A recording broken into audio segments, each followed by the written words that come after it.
Hi, I'm Matt Dembicki.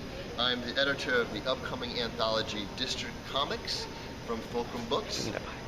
And I'm also the creator of Shock, The Journey of a Great White for Omni Press. That's coming out in next month at Comic-Con. And what do you want to tell us about both of your books? Well, they're both research-based books. The Shark book is actually The Journey of a Great White Shark from the coast of California to Hawaii, and all the things it encounters naturally and things that are man-made. It has an environmental message. It talks about pollution, and it talks about shark finning and other types of events that happen in the oceans today. And so it's a book with a message, and it's, as I mentioned, research-based, and it was just a lot of fun to do.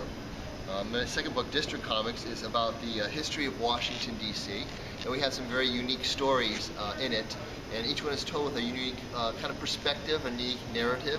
So the first story we have is about the history, the first newspaper that appeared in Washington, D.C., and we have stories about Civil War events in Washington, D.C., to more contemporary stories like the election of President Obama.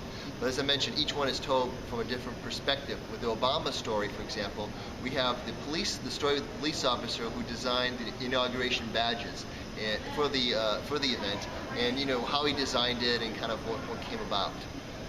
Excellent. And what kind of a reception have you been getting for your books here at ALA?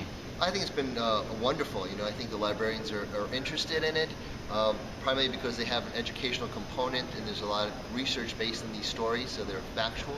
But again, I think that they're also told in a different format. The comics format is very interesting, and actually I find it very robust, and I think it attracts not only kids that are interested in comics, but people that are learning English as a second language, as well as adults who appreciate the medium as an art form. Excellent. And what do you think you can do with comics that you can't necessarily do in prose? How is getting the information about history or about sharks in the oceans and wildlife different in your books than other ways that kids might be getting it? That's an interesting question. I think a lot of it has to do with the way you kind of present the material. You can present a tone in a certain way that perhaps it's much more difficult to convey in a text form, or you can present it a lot faster than a text form. And I think that kind of appeals to kids in general. They like pictures. They like the aspect of comics. For me, growing up, actually, when I'm of Polish descent, my parents were Polish, and I didn't know how to speak English until I was about 6 years old.